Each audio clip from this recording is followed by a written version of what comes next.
आदरणीय दर्शकवृन्द नमस्ते। आशा पिक्चर्स शिकागोले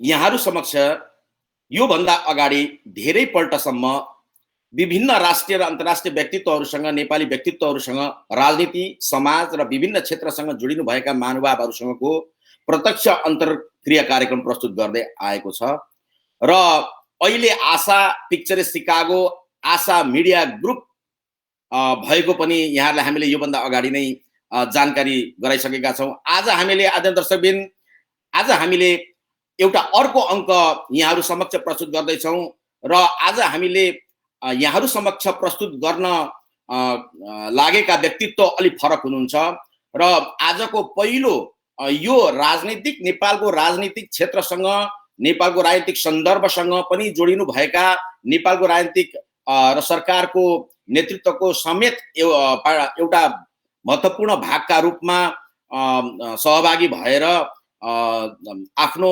कुशल कार्य सम्पादन समेत गर्नुभएका एकजना जनप्रतिनिधि, एकजना मन्त्री र नेपालको सबैभन्दा ठुलो राजनीतिक पार्टी अब वैधानिक रूपमा अहिलेसम्म त छँदैछ नेकपा का केन्द्रीय नेता, नेकपाका केन्द्रीय सदस्य, पहिलो संविधान सभाको उहाँ सदस्य पनि रहिसक्नु भएको र यो भन्दा अगाडि उहाँ नेपाल सरकारको संघीय मामिला तथा सामान्य प्रशासन मन्त्रालय को जिम्मेवारी सम्हाली एक खालको अलिक चर्चा नै बटुल्नु भएका मन्त्री, पूर्व मन्त्री लाई आज हामीले यहाँहरू समक्ष प्रस्तुत गर्न खोज्दैछौँ र उहाँ विशेष गरी गैर आवासीय नेपाली सँग सम्बन्धित नेपालमा कानुन निर्माण गर्ने कुरामा जब जुन बेला उहाँ सामान्य प्रशासन मन्त्रालय सम्हालिरहनु भएको थियो त्यो बेलामा गैर आवासीय नेपालीसँग सम्बन्धित कानुनहरू निर्माण गर्ने कुरामा निर्णायक र महत्त्वपूर्ण भूमिका उहाँले निर्वाह गर्नुभएको थियो र यसै बिचमा आम पब्लिकमा उहाँ गैर आवासीय नेपाली सामु उहाँका केही अभिव्यक्तिहरू र उहाँका सार्वजनिक वक्तव्यहरूलाई लिएर आम गैर आवासीय नेपालीहरूले दुख मनाउ समेत व्यक्त गरेका थिए। उहाँबाट आज हामी नेपालको पछिल्लो राजनैतिक घटनाक्रम र गैर आवासीय नेपाली सम्बन्धी नेकपा पार्टीको अवधारणा, उहाँको व्यक्तिगत अवधारणा सहित यहाँहरू समक्ष प्रस्तुत हुँदैछौँ। म हार्दिक स्वागत गर्न चाहन्छु सम्पूर्ण हाम्रा दर्शक महानुभावहरूलाई स्वागत समेत गर्दै आजका हाम्रा अतिथि नेकपाका केन्द्रीय नेता एवं पूर्व संघीय मामिला तथा सामान्य प्रशासन मन्त्री र नेपालका चर्चित एक मन्त्री, एक जनप्रतिनिधि लालबाबु पण्डितज्यूलाई म हाम्रो कार्यक्रममा हार्दिक स्वागत गर्न चाहन्छु। स्वागत छ दाइ हाम्रो कार्यक्रममा यहाँलाई। दाइ अहिले यहाँ त एउटा नेपालको अहिलेसम्म त वैधानिक रूपमा एउटै पार्टी छ, नेकपाको केन्द्रीय नेता पनि हुनुहुन्छ र अहिले नेकपा चाहिँ अत्यन्त दुःखदायी मोडमा पुगेको छ। यसभित्र एक खालको विभाजन दरारहरू पैदा भइरहेका छन्, ध्रुवीकरण भएका छन् दुईटा पक्षमा। म यहाँलाई आम जनताले, देश विदेशका जनताले जान्न चाहेको जिज्ञासा राख्न चाहन्छु। वास्तवमा अहिले नेकपाको अहिलेको विवाद, नेकपाको अहिलेको विभाजनमुख अवस्था सृजना वास्तवमा यो सैद्धान्तिक कारणले हो कि यो राजनीतिक कारणले हो कि या पदीय लुलुप्ताको परिणाम हो? यहाँलाई के लाग्छ?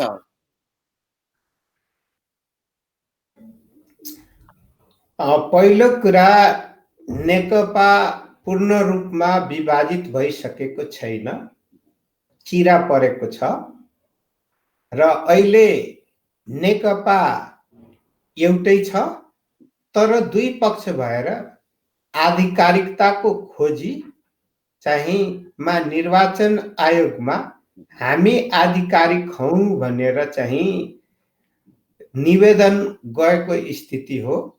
त्यस कारणले गर्दाखेरि अहिले नेकपा चाहिँ व्यवहारमा चिरा पर्दै गएको हो, तर कानुनी रूपमा अझै वैधानिक रूपमा अलग भइसकेको छैन होइन, यो न अहिलेको दाजु र यसमा रोके, यो जुन पूर्ण नभए पनि जुन बाटो यो चाहिँ विभाजनोन्मुख बाटोतिर गएको छ, यो विवाद सृजना भएको छ, यसको कारण के होला? यहाँ सैद्धान्तिक पक्ष छ कि त्यसको कारण, मुख्य कारण राजनीतिक रूपमा विवाद भएको हो कि के हो?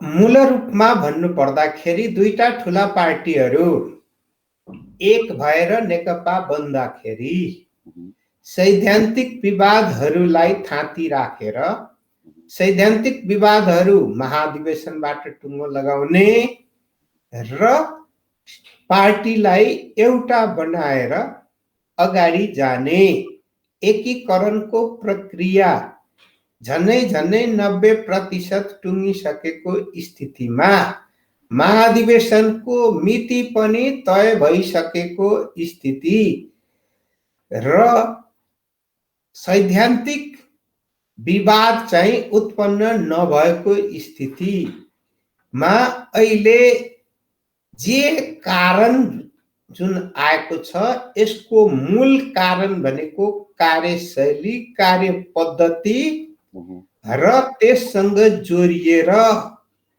व्यक्तिभित्र चुलिएको पदीय महत्त्वाकांक्षा पनि एउटा कारण हो, जसको कारणले गर्दाखेरि मैले सार रूपमा भन्दाखेरि नेकपाको निम्ति ठुलो अवसर आएको थियो र त्यो अवसर नै फेरि चाहिँ नेकपालाई कमजोर बनाउने चाहिँ कारकको रूपमा देखा पर्न आएको छ। यो किन भन्नु पर्दाखेरि झन्नै 2/3 नजिक रहेको जनताले विश्वास गरेको पार्टीले आन्तरिक कुरामा चाहिँ समस्या मिलान गर्न नसक्दा बाहिरी रूपमा अहिले संसद विघटनसम्म पनि पुगेको हो। संसद विघटन जनताको माग थिएन, यो सैद्धान्तिक विभाजनको कारणले गर्दा संसद विघटन भएको होइन। यो के हो भने नेतृत्वमा एकताको कमी देखिएको हो र नेतृत्वमा एकता मात्र होइन, पद चाहिँ पर्खेर पनि लिन सकिन्छ भन्ने कुरामा चाहिँ विश्वासको कमी पनि देखिएको हो। त्यसकारणले गर्दाखेरि निश्चित अवधिको निम्ति पद हुन्छ र पद चाहिँ निश्चित प्रक्रिया र विधिबाट निश्चित अवधिसम्मको लागि नै संवैधानिक कानुनी रूपमा पाउने स्थिति भएको कारणले गर्दाखेरि एउटा अधैर्यता पनि हो। त्यसकारणले गर्दाखेरि मैले झन्नै 1 वर्ष अगाडि मैले भनेको थिएँ केही सङ्कट उत्पन्न हुन खोजिरहेको छ, समाधानको निम्ति लागौँ भनेर। सङ्कट चाहिँ पार्टीभित्र थियो र त्यो चाहिँ पार्टी अहिले सरकारमा पनि भएको कारणले गर्दा यो सरकारमा पनि देखा पर्छ। त्यसै कारणले गर्दाखेरि यो मैले पोहोर साल नै जुन चित्रित गरेको थिएँ र झनै गएको यो 77 को सुरुदेखि नै राजनीतिक रूपमा पार्टीभित्र केही समस्या उत्पन्न भयो र समाधानको प्रयास पनि भयो र भदौमा एक किसिमको निष्कर्ष पनि निक्ल्यो। तर के हो भने अगाडि बढ्न सकेन, पालना हुन सकेन। त्यस कारणले गर्दाखेरि समस्या चाहिँ अन्य ठाउँबाट होइन, समस्या नेतामा भएको हो, नेतृत्वमा भएको हो र त्यो चाहिँ सैद्धान्तिक होइन र त्यो चाहिँ कार्यशैली, कार्यपद्धति र अवसरको कुरासँग पनि जोडिएको कारणले गर्दाखेरि यसलाई जनताले विश्वास गरेर दिएको। त्यसकारण जनताको तहबाट समस्या उत्पन्न भएको होइन, कार्यकर्ताको तहबाट समस्या उत्पन्न भएको छैन, सैद्धान्तिक रूपमा उत्पन्न भएको छैन। त्यसकारणले गर्दाखेरि यो चुचुरोबाट समस्या उत्पन्न भएर चुचुरोबाट नै समाधान गर्नुपर्ने स्थिति रहेको मेरो अनुभूति।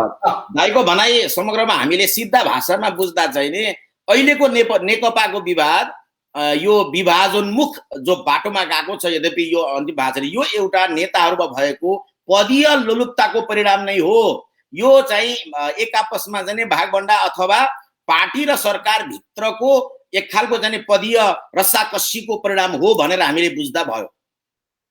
अब पदीय अवसर र त्यसको भागभण्डासँग पनि जोडिएको छ र कतिपय नेतृत्व पङ्क्तिका लाई के पनि अलिकति मनमा लागेको होला, यो अवसरमा मैले चाहिँ पद पाइन भने भविष्यमा पाउँदिन कि भन्ने पनि लागेको होला।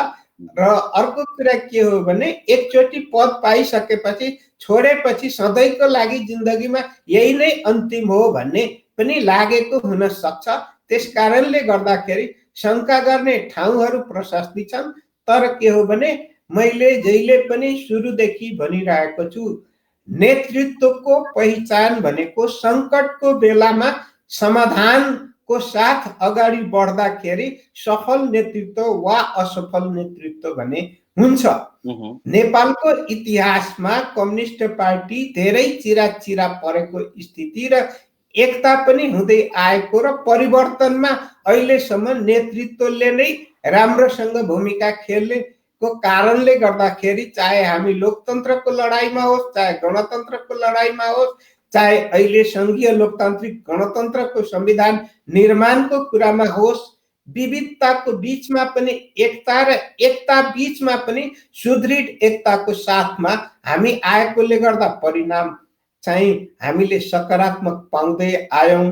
तर अहिले केही समयदेखि नेतृत्वमा एकताको कमी भएको कारणले गर्दाखेरि अहिले जुन राष्ट्रिय रूपमा पनि एकता दह्रो बनाउनु पर्ने, राजनीतिक रूपमा पनि एकता दह्रो बनाउनु पर्ने, पार्टी भित्र पनि एकता दह्रो बनाउनु पर्ने र साथ मिलेर सामूहिक रूपमा कामलाई अगाडि बढाउनु पर्ने, जनतालाई सन्तुष्टि दिनुपर्ने, न कि नेपालमा छिटो र अझै भन्ने हो भने हरेक 10-12 वर्षमा ठुलै परिवर्तन चाहिँ हुने गरेको, त्यसले गर्दा यो पिरामा बाँच्नु चाहिँ दुखदायी भएको एउटा स्थिति। यहाँले भन्नुभयो, अब यहाँले भन्नुभयो यो वास्तवमा पदीय रस्साकस्सीको पनि एउटा परिणाम हो भन्नुभयो। यहाँलाई कस्तो लाग्छ? यहाँ त दुईटा समूह छन्। अब हजुर अलिकति तपाईँ अहिले कोमा अलिकति स्वतन्त्र तरिकाले एनालाइसिस गरिरहनु भएको छ भन्ने बजारमा आएको छ। अब अहिले ओली समूह एउटा छ, नेपाल दाहाल समूह अर्को छ। एक आपसमा कटाक्ष गरेर चाहिँ दुईटा पक्षहरू चाहिँ समाजमा प्रस्तुत भइराखेका छन्। यो पदीय रस्साकस्सीमा कसले चाहिँ बढी गल्ती गरे जस्तो लाग्छ यहाँलाई? दुवै पक्षहरूमध्ये एउटा अलिक बढी दोषी होला, बराबर त नहोला, अथवा को यसका लागि यो स्थिति आउनमा कुन पक्ष जिम्मेवार छ भन्ने यहाँलाई लागेको छ? मैले अहिले भन्नु पर्दाखेरि चाहिँ यो अहिले सर्वोच्च अदालतमा विघटनसँग सम्बन्धित चाहिँ विषय चलिरहेको छ, निर्णय आइसकेको छैन। निर्वाचन आयोगले निर्णय दिइसकेको छैन र दुईटै पक्षबाट हामी नेकपा नै हौं, आधिकारिक हामी हौं र हाम्रो चुनाव चिन्ह सूर्य नै हो भन्ने आएको हुनाले गर्दा यसलाई मैले कुलिङ पिरियड मानेर एकता गर्न सकिन्छ कि भनेर एकताको पहल कदमी लिइरहेको छु र आफ्नो ठाउँबाट मैले चाहिँ एकताको निम्ति पहल गर्नको निम्ति मैले आग्रह पनि गरेको छु। तर दुईटै पक्ष अहिले आफ्नो समयको 90% चाहिँ एक अर्कामा आक्षेप लगाउने र अनि चाहिँ गलत देखाउने काममा मात्र लागिरहेकोले गर्दा यो प्रति मेरो विमति छ।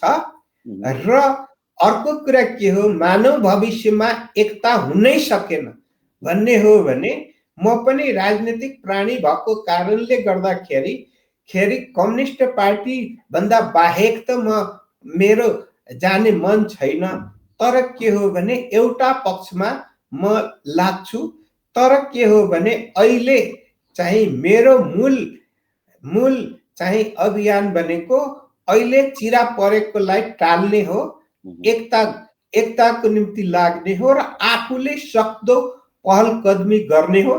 त्यसै कारणले गर्दाखेरि मैले यो विषयमा सम्माननीय प्रधानमन्त्रीज्यू, पूर्व प्रधानमन्त्री माधव कुमार नेपालज्यू र त्यस्तै चाहिँ पार्टीका महासचिव विष्णु पौडेल कमरेड, त्यस्तै गरेर उप प्रधानमन्त्री ईश्वर पोखरेल कमरेड, प्रदीप नेपाल केन्द्रीय कमिटीको पूर्व चाहिँ हाम्रो एक किसिमको नेता नै हुनुहुन्छ, उहाँ लगायत हाम्रो पार्टीको उपाध्यक्ष वामदेव कमरेड सहित सबैसँग चाहिँ व्यक्तिगत पनि भेट गरिकन र सामूहिक रूपमा पनि भेट गरेर र कसले कति के गुमायो, व्यक्तिगत रूपमा के गुमायो भन्ने कुरा छोडिदिनुहोस्, तर सामूहिक रूपमा एकता गरेर कम्युनिस्ट आन्दोलन र कम्युनिस्ट पार्टीको भविष्यमाथि चाहिँ प्रश्न चिन्ह लाग्न नदिने गरिकन एकतामा चाहिँ जुट्नुहोस्, एकताको पक्षमा लाग्नुहोस्। यसैले मुलुकको भविष्यमा चाहिँ फड्को मार्न सक्छ।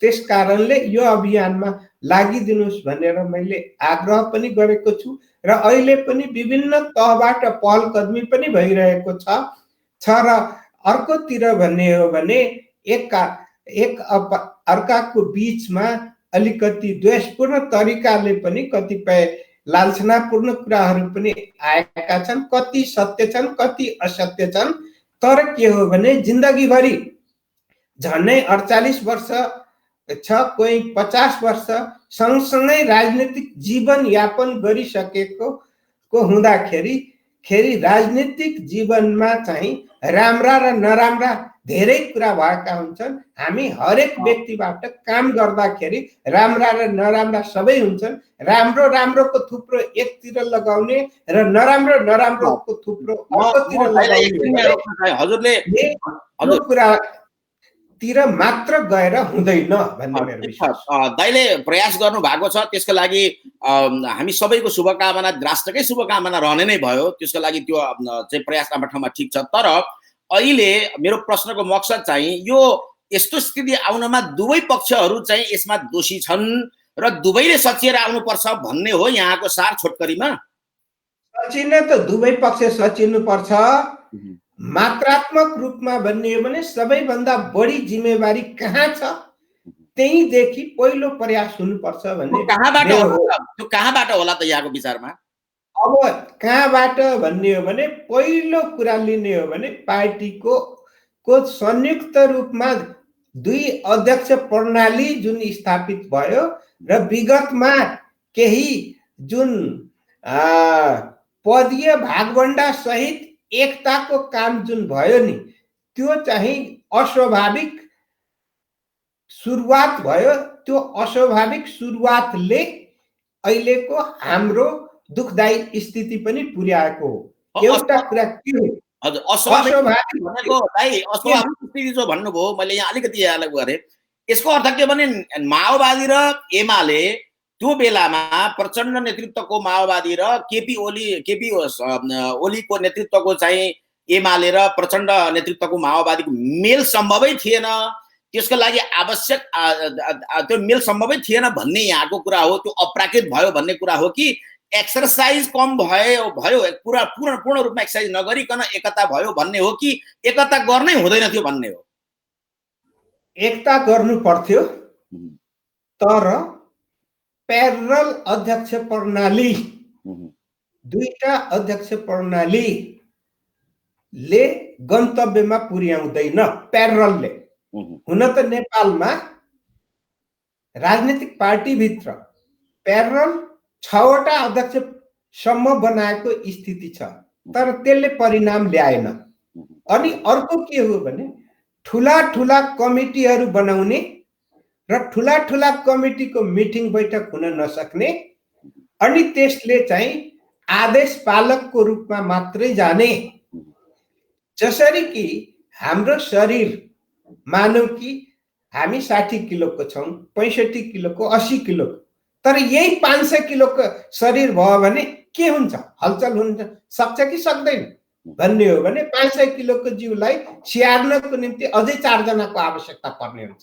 आफू चल्ने चटपटाउने भन्दा पनि स्याहार्नकै निम्ति चाहिने भएकोले गर्दा हाम्रो कमिटी प्रणालीहरू जुन तरिकाले चाहिँ एकताको निम्ति तयार हो त्यो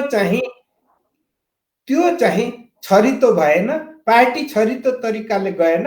र अझै भन्ने हो भने पद त भयो, पद अनुसारको जिम्मेवारी र कामकै सन्दर्भमा भन्ने हो भने पनि विवाद उत्पन्न हुने भयो। र त्यसैले गर्दाखेरि कहिलेकाहीँ हामी के देख्थ्यौँ भने कुन अध्यक्ष ठुलो, कुन अध्यक्ष सानो, अनि कस्तो कुर्सीमा बस्ने, अनि त्यो कुर्सी चाहिँ रुमाल चाहिँ कस्तो रङको हुने, त्यस्तो सम्ममा राजनीतिक विषयवस्तु छोडेर अनि कुर्सीको रङ र कुर्सीको साइज र कुर्सी कहाँ राखियो देखि लिएर कुर्सीलाई कुन रङले चाहिँ छोपियो भन्ने तहसम्म पनि पुग्यो।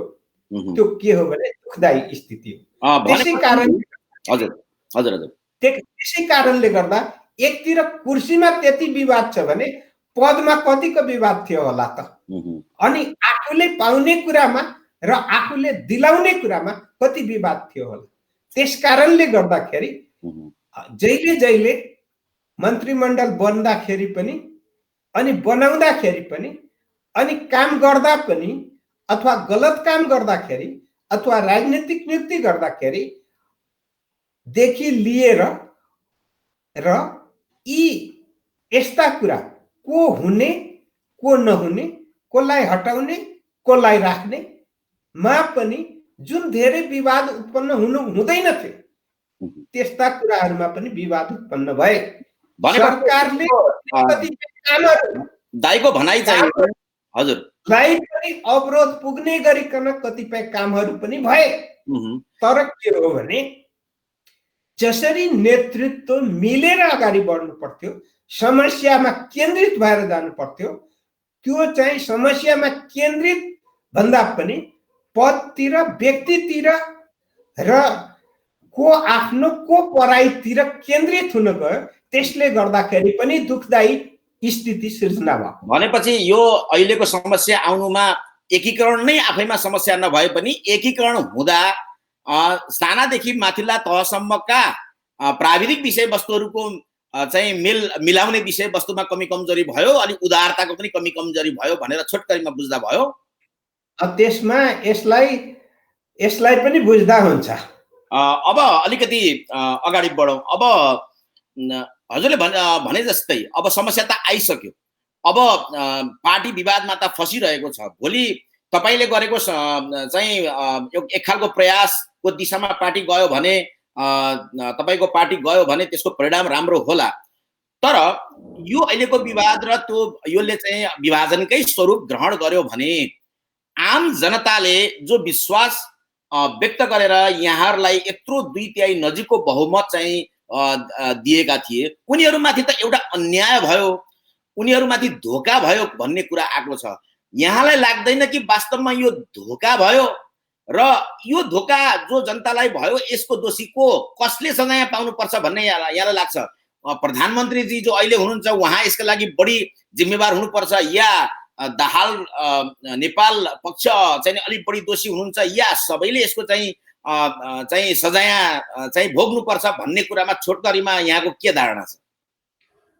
पहिलो कुरा त अहिले जनताले चाहिँ चुनाव चाहेको थिएन, कसैको माग पनि थिएन, र जनताले चाहेको एकता हो, जनताले चाहेको समृद्धि हो, जनताले चाहेको विकास हो, र जनताले चाहेको खुसियाली हो।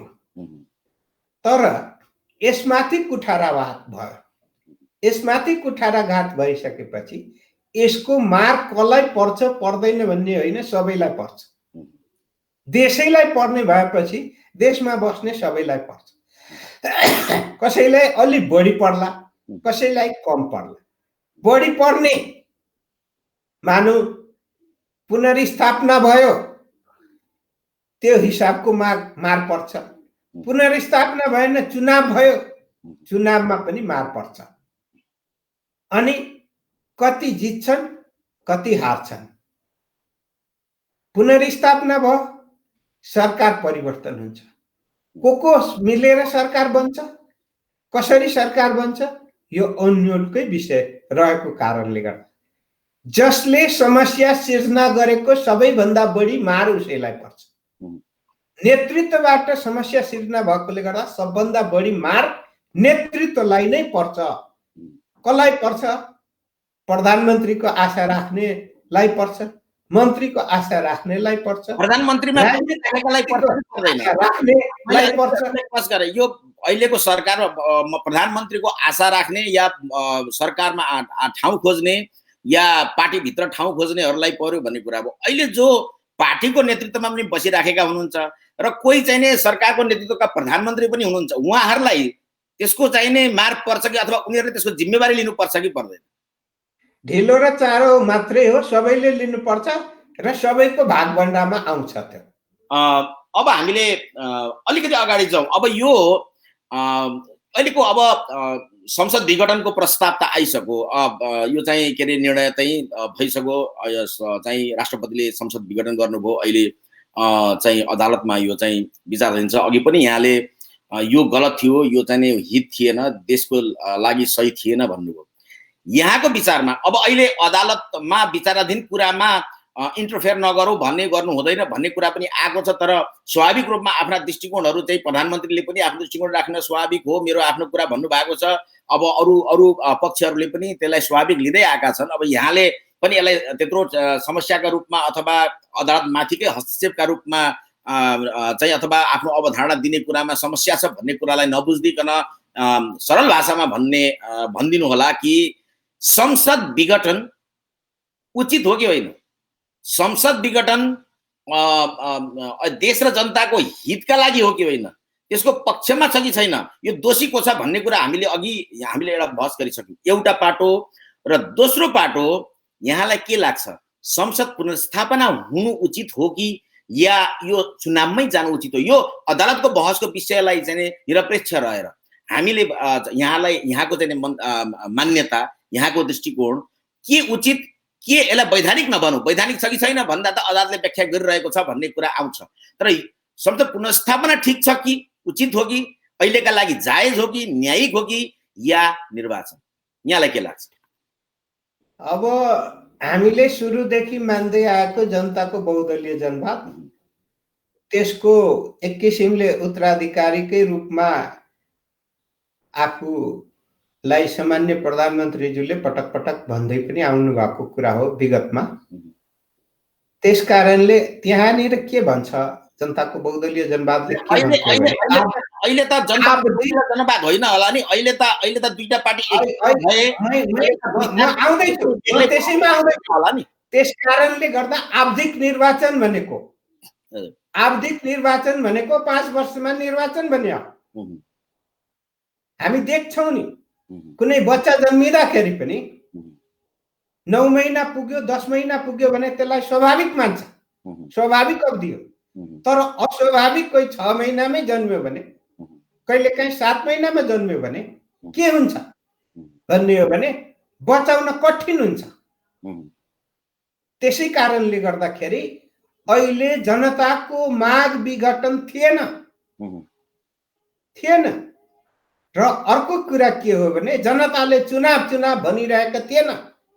नेपालका अन्य राजनीतिक पार्टीहरूले पनि चुनाव भनिरहेका थिएनन्।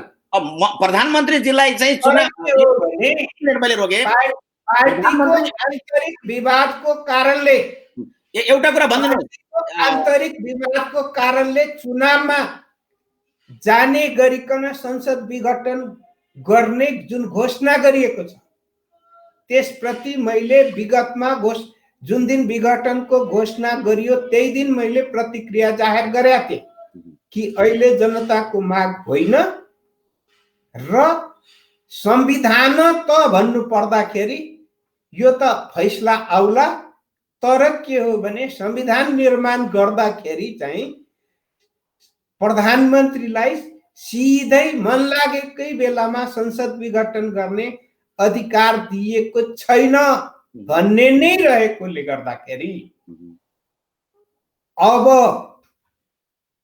यसको संविधानको अन्तिम व्याख्याता सर्वोच्च अदालत भएको सर्वोच्च अदालतले चुनाव भनिदियो भने र प्रधानमन्त्री जुको विघटनलाई सदर गरिदियो भने नेपालमा कुनै पनि राजनीतिक पार्टी छैन जसले म चुनावमा जान्न भने चुनावदेखि बाहिर बस्ने स्थिति हुँदैन। तर के हो भने अहिले नै चुनाव भन्ने हो भने अहिलेले राजनीतिक मतभिन्नता छ, चुनावको सन्दर्भमा राजनीतिक मतभिन्नता छ, चुनावको निम्ति पनि राजनीतिक रूपमा वातावरण बन्नु आवश्यक हुन्छ। तर अहिले धेरैको विश्वास छ संसद पुनर्स्थापना हुन्छ र आवधिक निर्वाचनमा 5 वर्ष पुगेपछि मात्रै निर्वाचन हुन्छ भने विश्वास भएको हुनाले गर्दा अहिले सर्वोच्च अदालतलाई संविधानको व्याख्या गर्ने समय र अहिले छलफल चलिरहेकोले गर्दा यसभन्दा बढी मैले पनि भन्नु आवश्यक ठान्दिनँ। ठीक छ, दाइको यो भनाइबाट एक खालको अवधारणा चाहिँ यहाँको अवधारणा पनि चाहिँ प्रश्न त भएको छ। अब एउटा कुरा, प्रधानमन्त्रीले जो भन्नु भएको छ मलाई बाध्यता सिर्जना भयो, मलाई यो चाहिँ संसद विघटनको यो अदालतसँग जोडिएको प्रश्न भएन, यो चाहिँ उहाँको अभिव्यक्तिसँग जोडिएको प्रश्न भयो। मलाई बाध्यता भयो, मलाई चारैतिरबाट घेराबन्दीमा पारियो, मलाई आफ्नै पार्टीबाट घेराबन्दीमा पारियो भन्ने कुरा भएको छ। यहाँ त केन्द्रीय पदाधिकारी पनि हुनु, केन्द्रीय समितिमा पनि हुनुहुन्छ, यहाँ त सरकारको पनि हिजो भूमिका निर्वाह गर्नु भएको हो। त्यो वास्तवमा प्रधानमन्त्री केपी ओलीलाई बाध्यतै थियो कि अब चाहिँ संसद विघटनमा जानुपर्ने र आफूले छोड्ने बित्तिकै अर्को कोही चाहिने व्यक्तिलाई चाहिँ संविधानको अर्को विकल्प उपयोग गर्न दिनै नसकिने कुनै बाध्यता थियो? यहाँलाई के लाग्छ? म सामान्य प्रधानमन्त्रीजीसँग 20 महिना मन्त्री परिषदमा भएरै काम गरे। कुनै ठाउँमा कुनै काम गर्दाखेरि पनि सहज र सजिलो हुँदैन र सबै सजिलैसँग चाहिँ प्राप्त भएको उपलब्धिको मूल्य पनि कम हुन्छ। जहाँसम्म केन्द्रीय प्रणालीबाट हामी संघीय प्रणालीमा रूपान्तरित भएको स्थिति र अर्को कुरा संविधान बनेको ऐन कानुनहरू बनाउन बाँकी रहेको र नेपालमा विविध किसिमका अवधारणाहरू पनि बोकिरहेको राजनीतिक पार्टीहरू पनि संसदमा प्रतिनिधित्व गरिरहेको स्थिति र नेकपा भित्र पनि विभिन्न किसिमको अवधारणा चाहिँ रहिरहेको एउटा स्थिति भएकोले गर्दा सजिलै एकदम सजिलै थियो भन्ने मलाई लाग्दैन।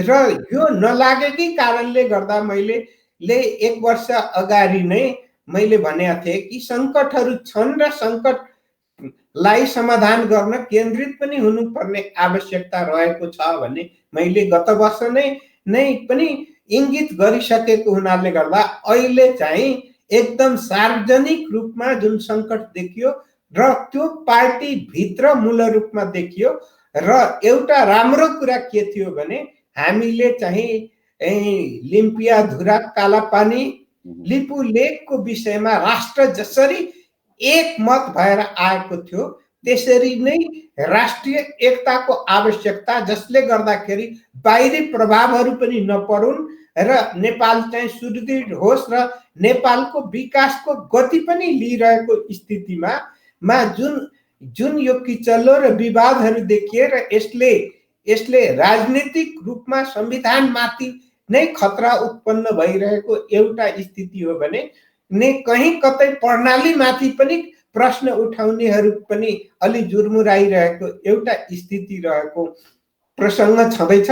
अर्कोतिर भन्ने हो भने प्राप्त उपलब्धिहरूको रक्षा गर्नुपर्ने स्थिति रहेको छ, तर जनताले चाहिरहेको विकास हो र यहाँहरूले पनि देख्नुहुन्छ प्रदेशमा बस्नु भएको छ, नेपालीहरू चाहन्छन् सकेसम्म चाहिँ विदेशमा गएर नेपालमा रोजगारीको अवसर सृजना नभएको कारणले गर्दाखेरि, कमी भएको कारणले गर्दा, सुख सुविधा अलिकति कमी भएको कारणले गर्दाखेरि, मानवीय स्वभाव पनि हो त्यस कारणले गर्दाखेरि चाहिँ संसारको को कुन कुनामा नेपाली पुगेको छैन, हरेक ठाउँमा पुगेको स्थिति भएकोले गर्दा हरेक ठाउँबाट चाहिँ नेपालीहरूलाई चाहिँ नेपाल फर्काउनको निम्ति नेपाल समृद्ध हुनु आवश्यक छ, नेपाली सुखी हुनु आवश्यक छ, नेपालमा विकास आवश्यक छ, नेपालमा राजनीतिक स्थिरताको आवश्यकता छ, नेपालमा एकताको आवश्यकता छ।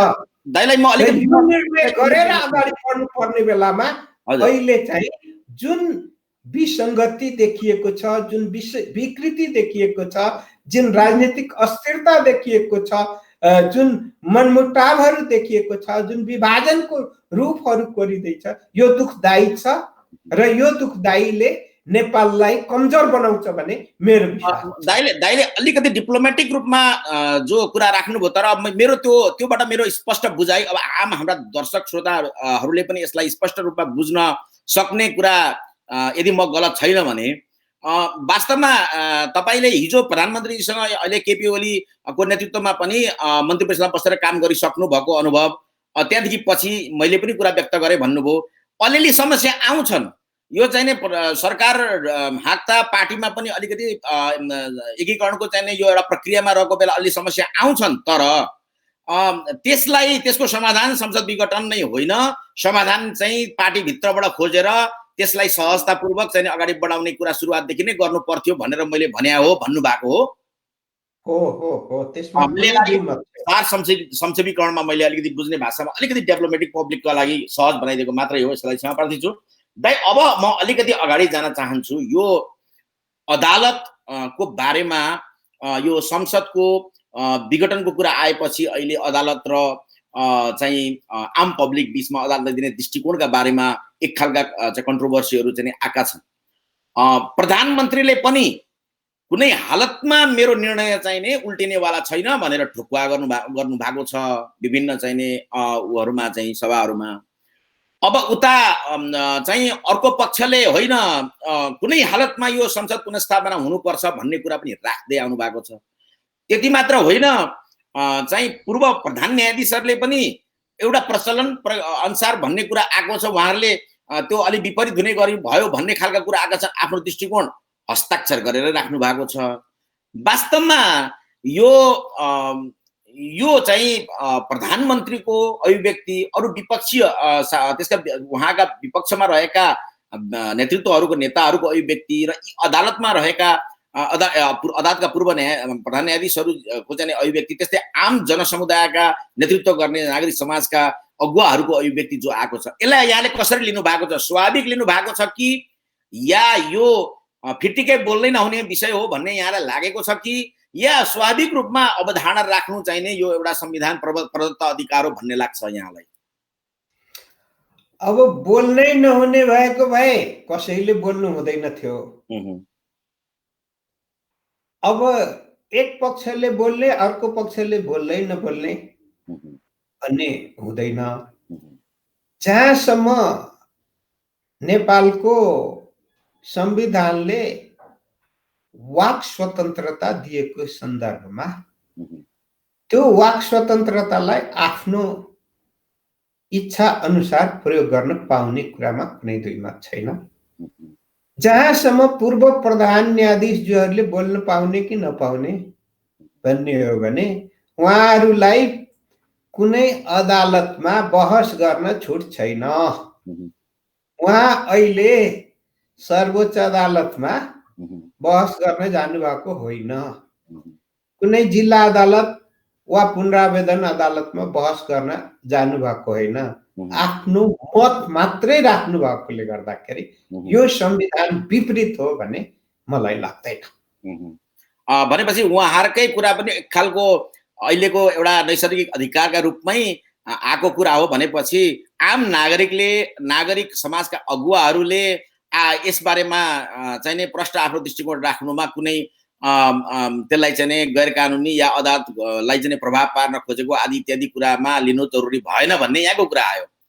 अब जहाँसम्म प्रधानमन्त्रीकै जस्तो जो अभिव्यक्तिहरू यहाँले देख्नु भएको छ, यसलाई यहाँले कसरी लिनु भएको छ? यो अब अहिले त उहाँ चाहिँ अब कार्यपालिका प्रमुख हुनुहुन्छ, एक खालको उहाँकै निर्णय विरुद्ध चाहिँ अदालतमा बहस भइराखेको छ, तर उहाँले सार्वजनिक रूपमा उहाँ त कानुन पालना गराउने व्यक्ति पनि हो, भनेपछि उहाँले दिएका अभिव्यक्तिका बारेमा यहाँको दृष्टिकोण के छ? त्यो अरूको पब्लिकको जस्तै हो भन्ने यहाँलाई लाग्छ कि उहाँले चाहिँ अलिकति यस विषयमा संवेदनशील बन्नुपर्छ भन्ने यहाँलाई लाग्छ? निर्णय आइ नसकेको कारणले उहाँले आफूले प्रस्ताव राख्नु भएको प्रस्तावको प्लिट गर्न पाउनु उहाँको अधिकारमा पर्छ। निर्णय आइसकेपछि उहाँले त्यो अधिकार प्रयोग गर्न पाउनुहुन्न। पदमा रहन्जेल होइन, पदबाट हटिसकेपछि आफ्नो विचार प्रस्तुत गर्न पाउनुहुन्छ भन्ने मलाई लाग्छ। मैले अहिले दुवै पक्षका नेताजुहरूले जुन सार्वजनिक अभिव्यक्ति दिनुहुन्छ त्यसमा अलि मर्यादित र अलिकति यथार्थपरक चाहिँ अभिव्यक्तिहरू आओस्।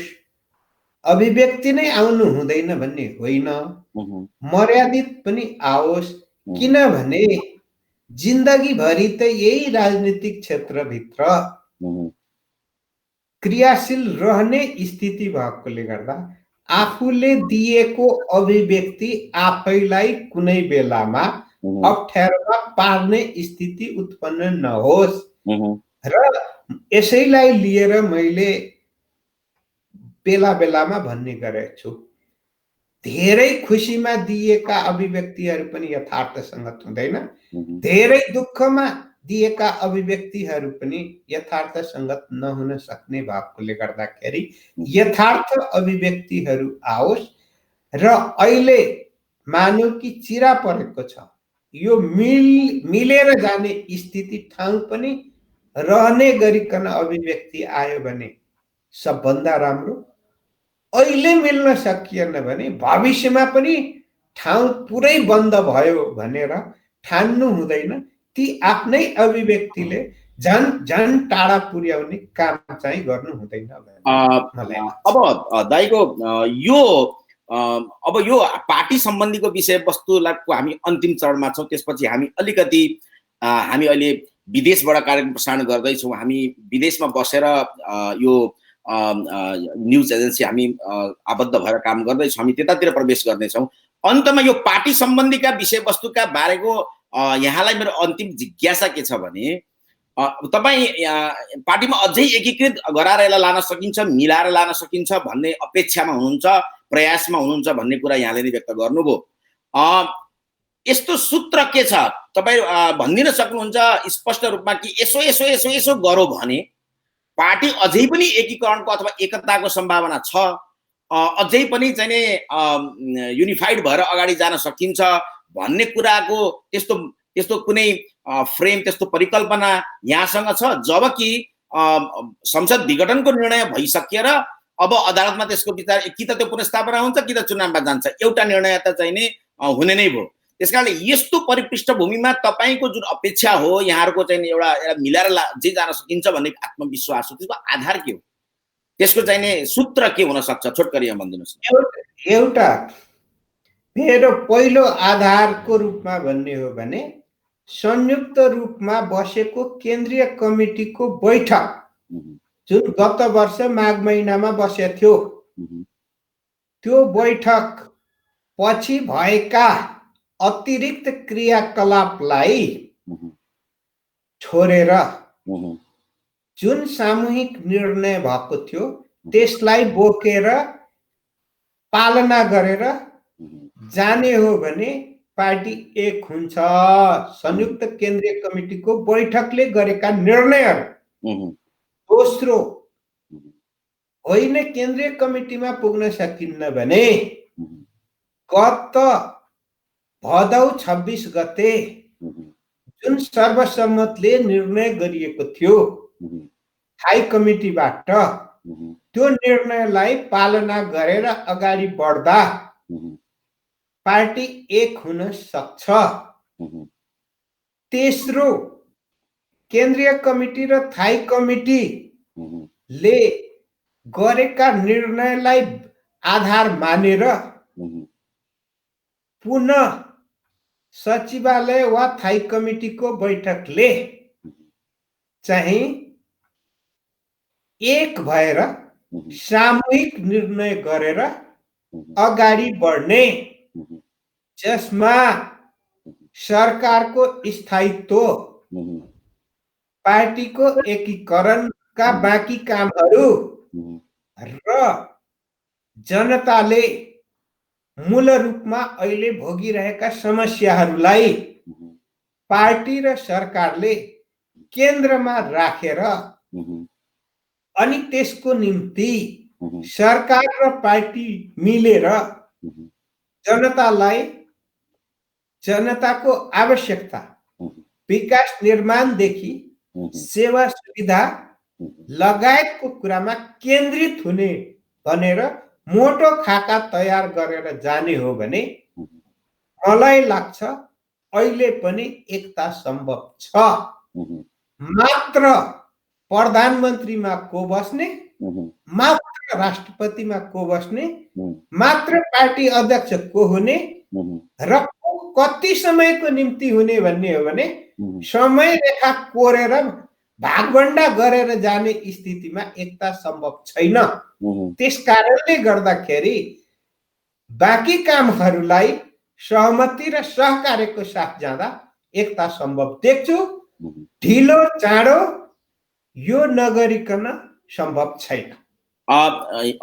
यहाँको एउटा खाका, यहाँको कन्सेप्ट जो छ त्यो वास्तवमा पछि विवादित भएका समयलाई बन्द गरेर एकताबद्ध रूपमा भएका संयुक्त केन्द्रीय कमिटीको बैठकले गरेका निर्णयलाई हेरेर आधार बनाएर अगाडि बढ्ने प्रयास गर्नुभयो, त्यो ठिक कुरा हो। तर अन्तमा अझै पनि यो पार्टीको विशेषको अन्तमा कुरामा अब यो संसद पुनर्स्थापना अथवा निर्वाचन त केही न केही त हुन्छ नै। अब अदालतले त्यो निर्णय त गर्छ नै। अब जुन तपाईले भने अनुसारको पार्टी एकताको परिकल्पना जो छ त्यसले चाहिँ यो संसद पुनर्स्थापना अथवा निर्वाचन जुनसुकै अवस्थामा गयो मुलुक भने पनि त्यसलाई पूर्ण रूप दिन सकिन्छ, त्यसले असर गर्दैन, त्यसले प्रभाव पार्न सक्दैन, एकता कायम रहन सक्छ तपाईको परिकल्पना अनुसारको। इगो छोडिदिने हो भने सबै कुरा सम्भव छ, इगो बोकिराख्ने हो भने केही पनि सम्भव छैन। अब हामी अलिकति पार्टी सम्बन्धी हामीले त चाहिँ दाइसँग अवधारणा लियौं। अब हामी अलिकति गैर आवासीय नेपालीहरूका सरोकारसँग सम्बन्धित विषयमा प्रवेश गर्न चाहन्छौँ। दाइ अलिकति बढी सम्बन्धित हुनुहुन्छ गैर आवासीय नेपालीहरू का गतिविधिहरूका बारेमा, यो नीति निर्माण गर्ने कुरामा, कानुन निर्माण गर्ने कुरामा यहाँकै चाहिँ यहाँले नै सामान्य प्रशासन मन्त्रालयको नेतृत्व गरेका बेलामा यहाँले यो विदेशमा बस्ने नेपालीहरूलाई चाहिँ स्वदेशका भूमिकाहरूमा लिमिटेड गर्ने प्रकृतिका चाहिँ कानुनहरू ल्याउनु भयो। ती कानुनहरू धेरै खराब छन् भन्ने कुरा त कतैबाट आएको छैन नै। तर एउटा गैर आवासीय नेपालीहरूमा एउटा कस्तो सन्देश छ दाइप्रति भनेदेखि त्यो कालखण्डमा आएका यहाँका अन्तर्वार्ताहरू, त्यो कालखण्डमा यहाँले सार्वजनिकमा दिनुभएका अभिव्यक्तिहरूमा चाहिँ विदेशमा बस्ने नेपालीहरू जो कानुन बनाउने कुराकै प्रसङ्गमा त्यो विषयलाई नियन्त्रित गर्ने अथवा राष्ट्रकै पक्षमा चाहिँ स्रोत साधनको दुरुपयोग नहोस्, स्रोत साधनको भन्ने नियतबाटै यहाँले ल्याएको कानुन हो भन्ने कुरा प्रस्तुत गर्दै गर्दा, तपाईँको अवधारणा प्रस्तुत गर्दै गर्दा विदेशमा बस्ने नेपालीहरूलाई चाहिँ यिनीहरू राष्ट्रियतासँग त्यति धेरै महत्त्व राख्दैनन्, यिनीहरू देशलाई छोडेर बाहिर गएका हुन् र चाहिँ नि यो कतिपयले त के आरोप पनि लगायो भने होइन विदेशमा भएका नेपालीहरू चाहिँ लाई त राष्ट्रियता सम्बन्धीको कुनै सरोकार नै छैन भन्नुभयो लालबाबु पण्डितले र भन्ने कुरा आएर केही विषयवस्तु त हामीले देख्यौँ पनि अलिअलि चाहिँ त्यही रूपबाट नभए पनि विभिन्न रूपबाट विदेशमा बस्ने नेपालीहरू अलिक बढी राष्ट्रवादी हुन जरुरी छ भन्ने शैलीका कुराहरू पनि सुनिए। अत्यन्त चित्त दुखाइ छ यो विदेशमा बस्ने गैर आवासीय नेपालीहरू जति छन् भन्ने छ। यो वास्तवमा के हो कुरा, यहाँको दृष्टिकोण के हो, यहाँले भन्न खोज्नु भएको के हो र गैर आवासीय नेपालीहरूको राष्ट्रियता प्रति शङ्का नै गर्नु भएको हो त यहाँले? पहिलो कुरा के हो भने बुझाइमा अन्तर आउनु, मैले मेरा अभिव्यक्तिहरूमा मैले कुनै पनि परिवर्तन गरेको छैन। जे सत्य हो त्यही कुरा मैले बोले हुँ। अर्को कुरा के हो भने विदेश जानु हुँदैन भन्ने चाहिँ मेरो मान्यता होइन। विदेश पढ्नको निम्ति जानुस्, विदेश कामको निम्ति जानुस्, विदेश चाहिँ घुम्नको निम्ति पनि जानुस्, तर केन्द्र बिन्दु चाहिँ नेपाल बनाउनुस् है। मेरो चाहिँ केन्द्र बिन्दु नेपाल बनाउनुस्, नेपाललाई माया गर्नुस्, नेपालीलाई माया गर्नुस् र कोही विदेश गइहाल्नु भएको छ भने नेपाल त खत्तम छ, काम नलाग्ने छ, नेपाली त खत्तम छ, काम नलाग्ने छ, अनि नेपाल त नर्क हो, म नर्कमा जन्मेर स्वर्गमा आएको छु, यस्ता अभिव्यक्तिहरू मैले सुनेको छु, व्यक्तिबाट पनि सुनेको छु। यी सब गलत कुरा हो। नेपाललाई माया नगर्नेलाई मैले किन माया गर्ने भन्ने प्रश्न त मेरो पनि अधिकारको कुरा हो नि त। त्यसकारणले गर्दाखेरि मैले विदेश गएका नेपालीलाई मैले गाली गरे भन्ने गलत कुरा हो। म एउटा मैले दाइले एउटा कुरा यसैसँग जोडिएर म बताउन चाहन्छु, विदेशमा गएर जसले विदेशी नागरिकता लिनुभयो, मतदाता हुनुभयो, अनि त्यही व्यक्तिले म नेपालको पनि नागरिकता चाहिँ वंशजको नागरिकता पनि राख्छु, विदेशमा भोट पनि दिन्छु, नेपालमा भोट पनि दिन्छु, विदेशमा उम्मेदवार पनि हुन्छु, नेपालमा उम्मेदवार पनि हुन्छु, यदि भन्नुभयो भने यो सुहाउँदैन, नेपालको संविधानले दिँदैन, नेपालको कानुनले दिँदैन। कुन देशको कानुनले के भन्छ भन्ने मलाई सरकार भएन, तर म जान्दछु नेपालको संविधान, नेपालको कानुन, नेपालको संविधान र नेपालको कानुनले एउटै नेपालीले नेपालमै बसे पनि दुईटा नागरिकता लिन पाउँदैन। यदि लियो भने दण्डित हुन्छ। नेपालमै दुईटा नागरिकता लिन पाउँदैन भने दुई देशको नागरिकता लिँदाखेरि अनि चाहिँ नेपालीले अनि दण्डित हुनु नपर्ने स्थिति हुन्छ र? म दाइलाई एउटा पुरा कुरा यसैसँग जोडिएर अलिकति थोरै अझै स्पष्ट गर्न चाहन्छु। म पहिलोचोटि सामान्य प्रशासन मन्त्री हुँदा नेपालका ठुला अफिसरहरू विदेशमा बस्ने, नेपालका अफिसर पनि हुने, विदेशमा काम गर्ने अनि नेपालको काम छोडिदिने, अनि जागिर चाहिँ नेपालको खाने अनि जागिर चाहिँ विदेशको पनि खाने हो। यो कुरालाई मैले रोकेको हुँ। कसैको कति चित्त दुखोस्, मलाई यससँग सरोकार छैन, किनभने नेपाल सरकारले थाई जागिर दिएर अनि शिक्षा दीक्षा दिएर नेपाललाई सेवा दिनको निम्ति हो।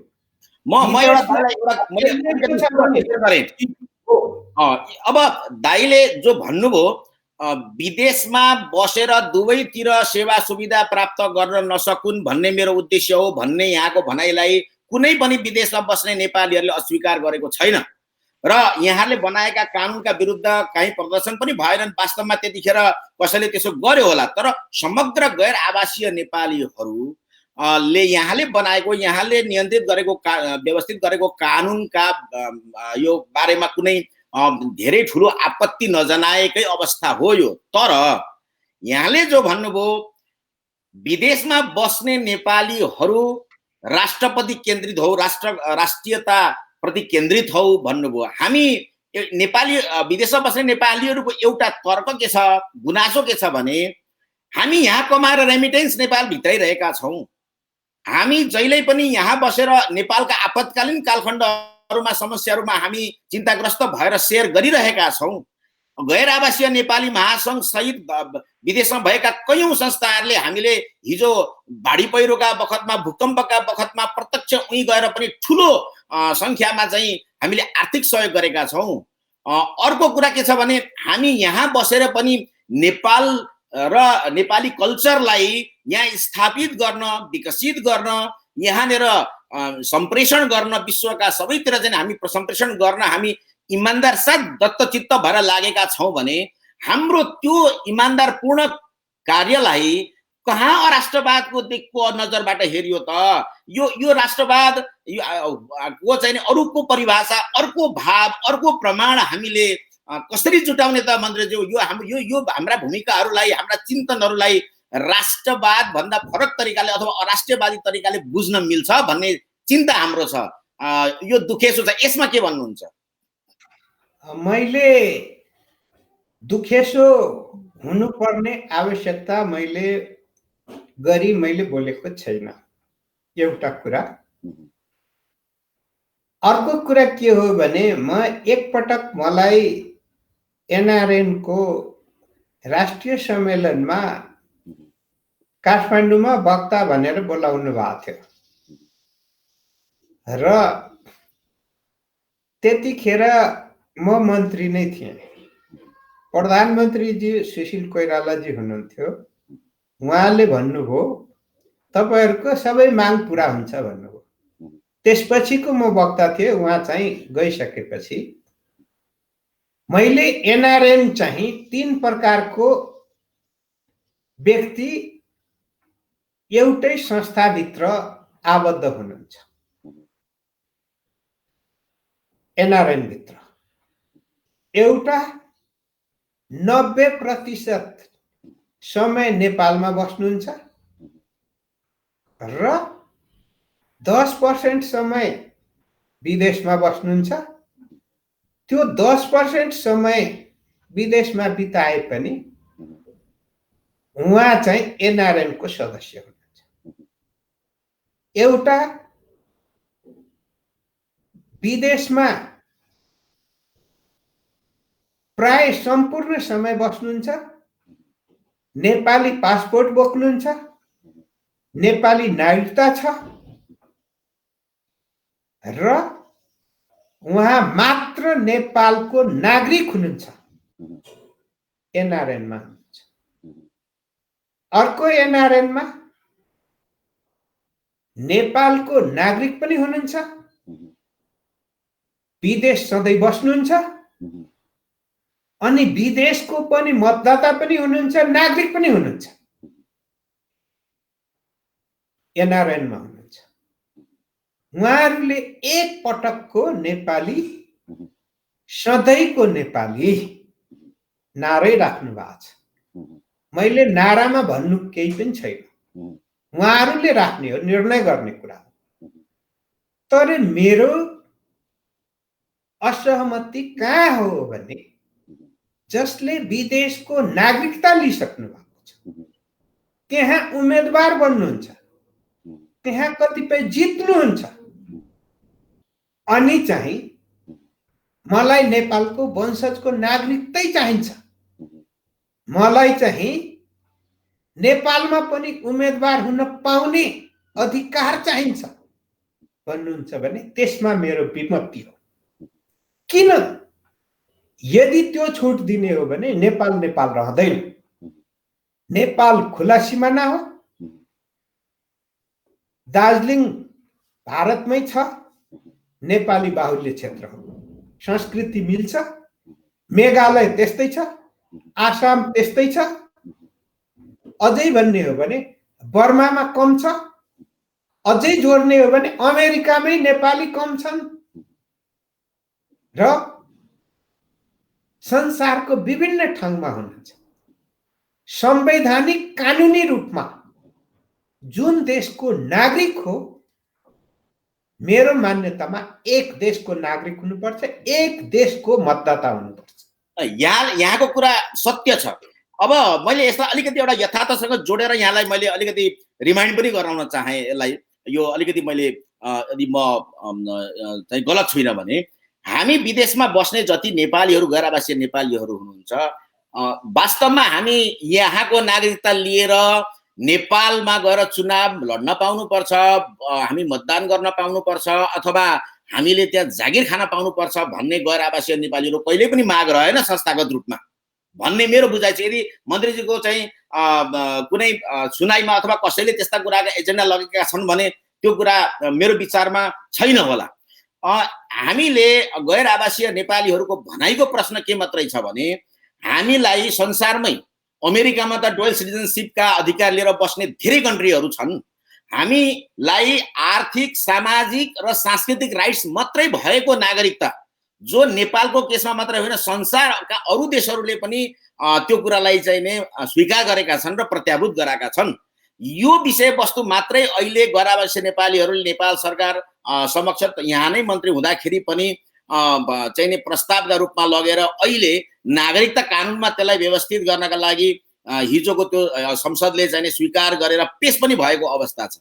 र यो प्रस्ताव भनेको चाहिँ आर्थिक, सामाजिक र सांस्कृतिक अधिकार सहितको अधिकार दिनुहोस्, त्यो हामीलाई यो देशकै हितका लागि पनि जरुरी छ। तर हामीले यता नागरिक भएर दुईतिरको पासपोर्ट राखेर दुईतिरको नागरिकता राखेर डबल चाहिँ बेनिफिट हामीले लिन पाउनुपर्छ भन्ने प्रस्ताव, त्यस्तो खालको अपेक्षा, त्यस्तो आकांक्षा कुनै गैर आवासीय नेपाली संस्थाले लिएको छैन भन्ने मेरो बुझाइ छ। के म यसमा गलत छु? यहाँलाई त्यस्तो प्रस्ताव पनि आएको छ? यहाँ मन्त्री हुँदा कहिले त्यस्तो समस्या कुनै प्रस्ताव आयो गैर आवासीय नेपाली संस्थाबाट कि मैले दुईटा देशको नागरिकता बोकेर दुवैतिर जागिर खान पाउनुपर्छ या दुवैतिर चुनाव लड्न पाउनुपर्छ या मैले चाहिँ नि चाहिँ नेपालमा गएर चाहिँ राजनीति गर्न पाउनुपर्छ भन्ने त्यस्ता पनि प्रस्ताव आए यहाँको मेमोरीमा छन् केही? म पछिल्लो पटक संघीय मामला तथा सामान्य प्रशासन मन्त्री भएकै बेलामा मेरो चेम्बरमा, मन्त्रालयको चेम्बरमा एनआरएन को केन्द्रीय टोलीसँग संयुक्त रूपमा 2 घण्टा छलफल भएको थियो र एनआरएन को सम्पूर्ण व्यक्तिले नेपालमा वंशजको नागरिकता पाउनु पर्छ भनेर राख्नु। वंशजको नागरिकता पाउन साथ सम्पूर्ण सुविधा पाउने हो। अहिलेको संविधानमा मेरो पनि पहल कदमीको साथ गैर आवासीय नागरिकताको जुन व्यवस्था गरिएको छ, राजनीतिक अधिकार बाहेक सम्पूर्ण अधिकार पाउने गरी व्यवस्था गरिएको छ। गौरवको साथ म भन्छु, म आफू पनि त्यसमा छलफलमा सहभागी भएको हुँ र यसप्रति मेरो पूर्ण समर्थन छ।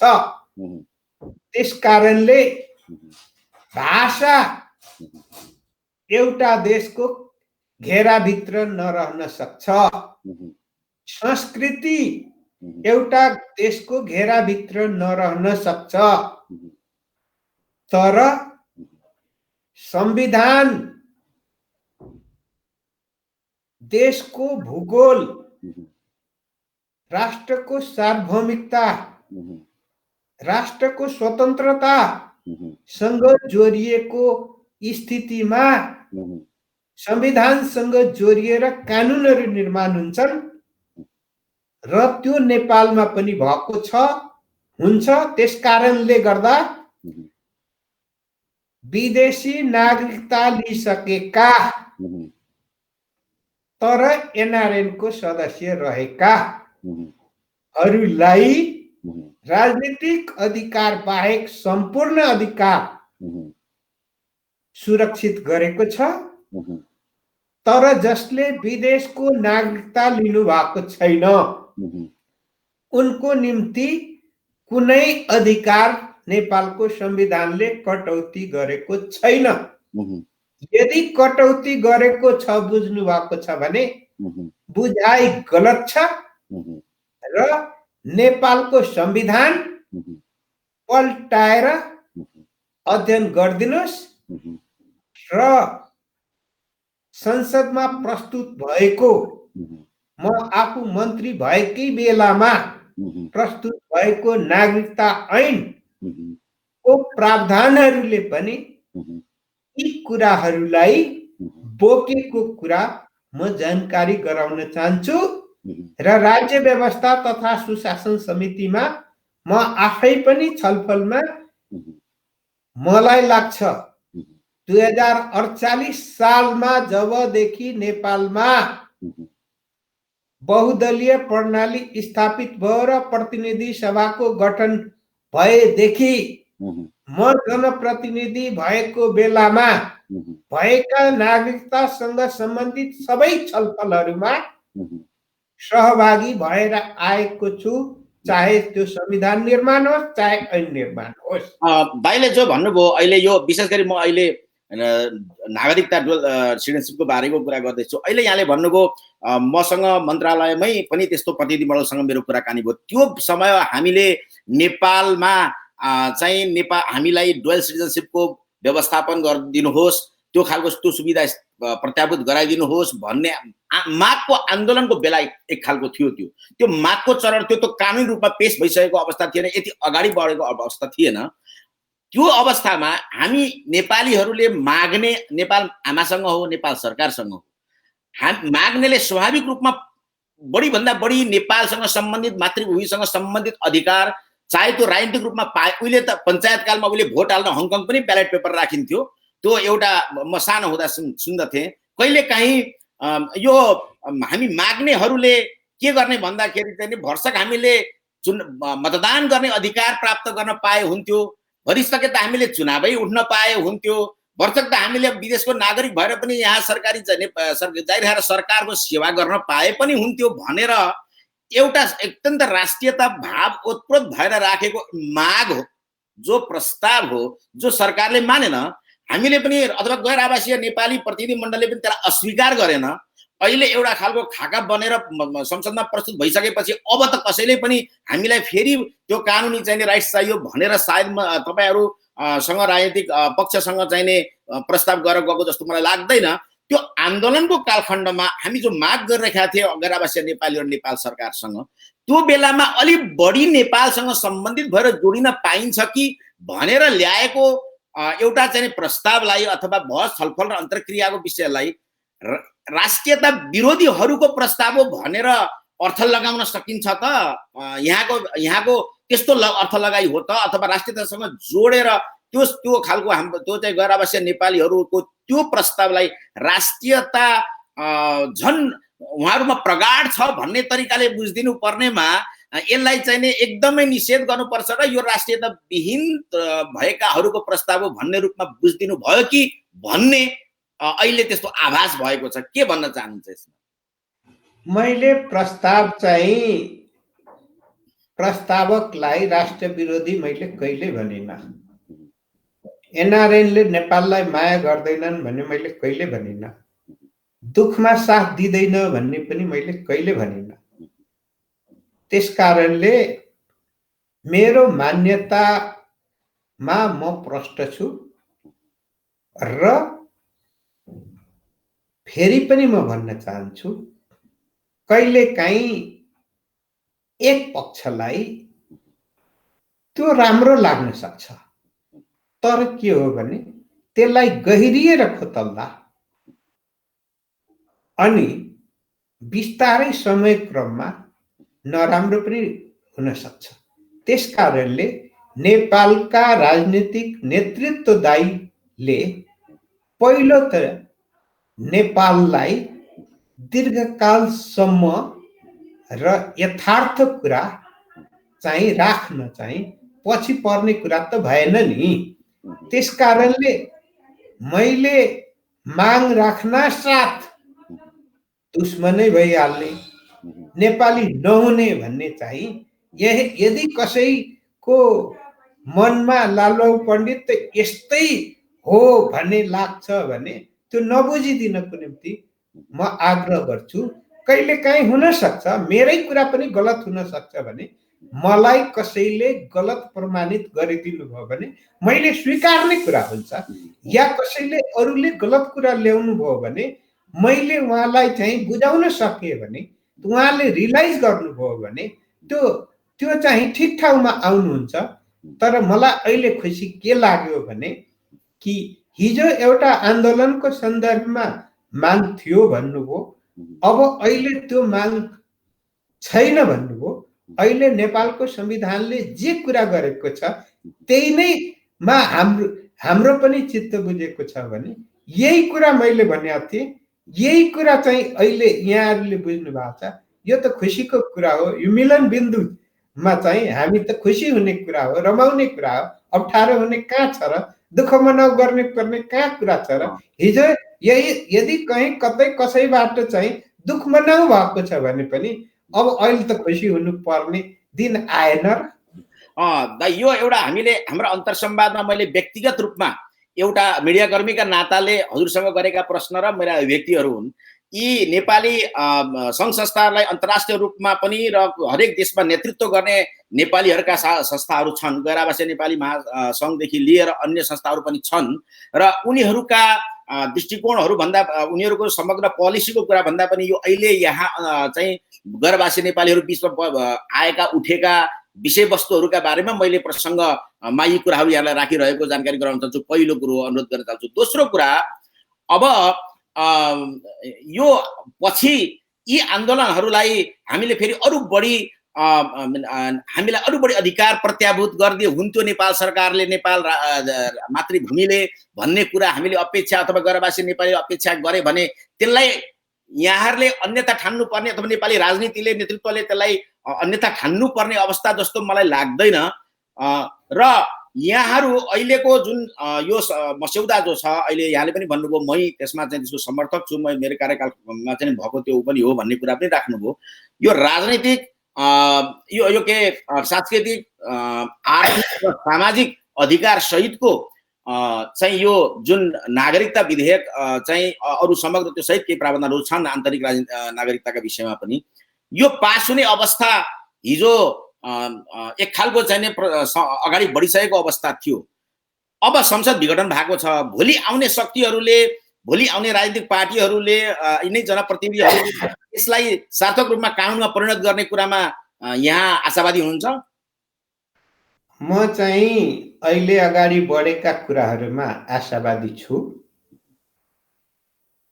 अहिले अब पुनर्स्थापना भए त यही संसदले गरिहाल्छ, होइन निर्वाचन हुने स्थिति भयो भने आउने पनि यिनै राजनीतिक पार्टीहरू हो। त्यस कारणले जुन कुरा स्वीकार गरिसकेको कुरालाई नकार्न सक्दैन। हामी फरक बाटोमा जाँदैनौँ। र अन्तमा हामी अब आजको हाम्रो अन्तर्क्रियाको करिब करिब यो चरणमा, अन्तर्क्रियामा अन्तर्संवादको अन्तिम चरणमा आएका छौँ र दाई लालबाबु पण्डित जो चाहिँ यहाँ नेपालको राजनीतिक एउटा राजनीतिक पार्टीको केन्द्रीय नेतृत्वको पनि व्यक्तित्व हुनुभएको र नेपालको गैर आवासीय नेपालीसँग जोडिएका पोलिसी बनाउने कुराहरूमा पनि यहाँको निर्णायक भूमिका रहेको।